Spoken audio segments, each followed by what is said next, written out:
Sa ating pong saksi, kayo po ay taga Baguio? Yes po, Your Honor. Saan po kayo sa Baguio? Irisan po. Irisan, opo. Ako po ay taga Baguio din. Saan po kayo nag-graduate? Sa... St. Louis University po. Ay, alumnus po ako niyan. Sa Boys High po ako. Saan po kayo nakaikot sa bansa natin? Nakaikot na po ba kayo ng Mindanao, sa Bicol? Marami na po akong naikutan. Hindi ko na po maalala lahat, Your Honor. Opo. Kayo po ba ay nakarating na sa BARM? Yes po, Your Honor. Opo. Saan po sa BARM? Sa Sulu? Sa Basilan? Maguindanao? Hindi niyo po matandaan? Hindi ko Mauubos po po yung oras ko. matandaan, Your Honor, kung saan. Bicol po. Nakaikot na po kayo sa Bicol? Yes po, Your Honor. Saan po sa Bicol? Sa Camarines Norte? Sa Camarines Sur po. Sur. Sa Norte, hindi pa po.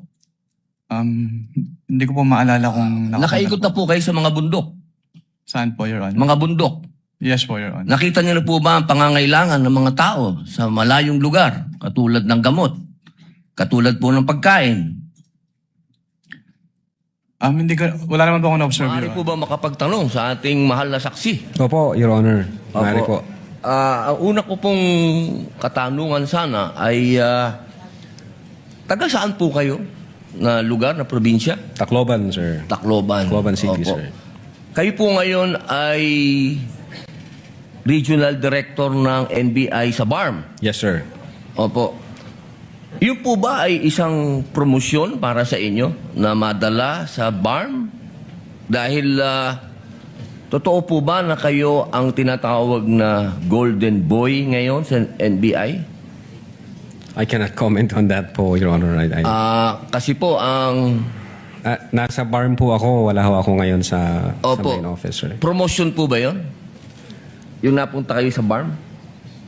Balita ko po kasi ilang beses na kayo na-promote sa NBI. 12 years na po kayo, no? Sa NBI. Yes, sir. Opo. Ilang beses na po kayo na-promote? Since na pumasok ko ako sa NBI, Opo. sir, from investigation 1, 2, 3, noong 2015, 2016. Well, nung mula ako na pumasok ako sa academy, from investigation 1 hanggang ngayon sa regional director. Kayo po ba ang pumili sa BARM? Na Hindi kayo po, sir. mapunta to? In the exigency of service, doon po kami nilalagay kung ano ang tingin ng direktor na makakatulong kami sa bureau. Bakit po kaya naisip ng direktor na sa BARM po kayo? Kayo po ba ay may kaalaman sa Islam?